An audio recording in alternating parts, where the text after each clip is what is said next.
Good day, people of the internet. Today we'll be talking about breakbars, CC, and Defiance.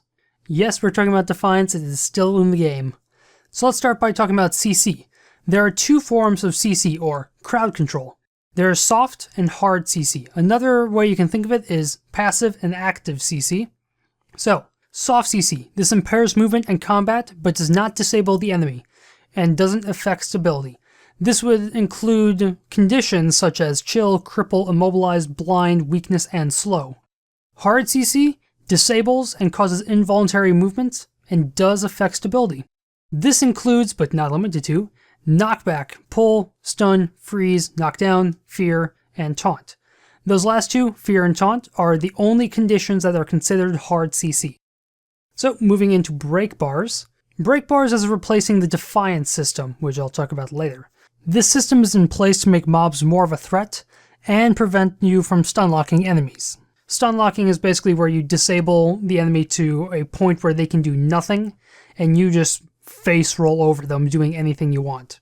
Similar to health bars, break bars have value, we just don't know what it is, but some amazing people on the wiki did all the math for us and figured out all that stuff. I will link the break bar article in the description.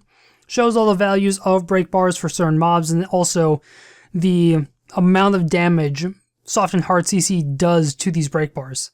Break bars can mean either the enemy is going to do a powerful attack, or the target is very tanky or invulnerable to damage while the bar is full. If the enemy is invulnerable, breaking the bar usually means killing the enemy outright. So for break bars, there are three different phases. They have colors, and I've given them random names to associate with the colors. We're going to be just referring to them by colors, though. There's the gray phase, which is kind of a chain-looking chopped up section. I call it the lockdown or lockout phase. There's the blue phase. This is the break phase. And the last phase is brown or red, depending on how you see color. And this is the recovery period, or phase. So when the break bar is gray, this means the enemy is unaffected by all CC conditions, and CC effects have no effect on the boss or the enemy or whatever you're fighting. During the blue phase, CCs deplete the bar. The bar will slowly regenerate over time, so you have to keep up doing CCs to actually break the bar. And the blue bar will either go into the gray or brown phase once depleted. If the bar started gray, and then you break it in the blue phase, it will go back to gray. If an enemy's break bar starts out as blue, and you break them, they'll go into the recovery phase, and then back into the blue phase afterwards. In some rare cases, the enemy's bar will be blue when you start the fight, and once you break the bar, it will just go into the gray phase and stay there for the whole fight. The last phase is the brown or red phase. All CC has no effect, and it will slowly regain over time. Once that bar fills up again, it will go back to the blue phase. If a target has stability and a break bar, the hard CCs will hit the stability first and then the break bar once the stability is depleted. If you break a break bar, in most cases, the enemy will be stunned for 5 seconds, and damage is increased. If you're not quite sure what effect breaking the break bar will have, if you hover your mouse over the break bar, it will say what kind of effect it will have when you break the break bar. Now that being said, any break bar you look at in game, it will say what kind of effect happens if you break the break bar. But some mobs don't have any break phases when they have a break bar. It just stays gray for the whole fight. So you do have to study mobs and look at how they actually do combat to figure out which mobs you can break and which ones you can't. And another thing on that, some bosses are whole entirely immune to hard CC because how they were originally made with the Defiance system, they were immune to all hard CC. So the only way to break their break bar is with soft CC. For some break bars, you do not want to immediately break them. You want to slow burn them.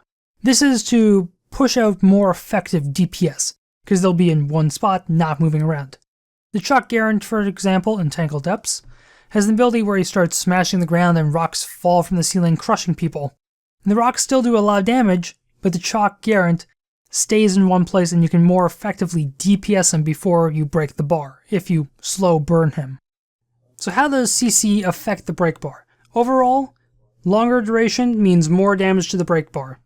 Soft CC degenerates the bar over time for a set amount depending on the condition. This happens because all the conditions applied that are soft CC stack in duration, not intensity.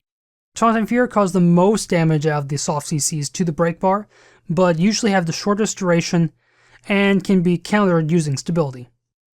Hard CC chunks the bar. If you want the hard CC to be more effective, anything with increased duration will cause a bigger effect. Next, we're going to be talking about Defiance. You might be thinking, why are we talking about Defiance? I thought break bars were replacing Defiance. Well, Defiance is still in the game. It's in small, tucked away corners of the game in Corteria, but it's still there. When you encounter an enemy who has Defiance, it's represented by a little gray symbol. Once you use hard CC on that boss, it will take the full effect of that CC. Then there's going to be a bunch of little orange markers that are the same look that are also Defiance. You must deplete all these orange markers before your next hard CC actually takes effect. And the amount of these orange markers that actually come up will depend on how many enemies of that defying creature are in the area. And also with Defiance, soft CC does have an effect on it. So if you chill the boss with CC, it will not deplete the Defiance, but the target will be moving slower. Last thing to talk about with this is, before Hearthorn's launched, we were getting lots of information about things like the break bar system and elite specializations. There was some discussion going around in the community, and I think even with the devs, talking about, do we want to give players break bars? I just want to put it out there, if you're thinking break bars are really powerful, players should get these for certain abilities.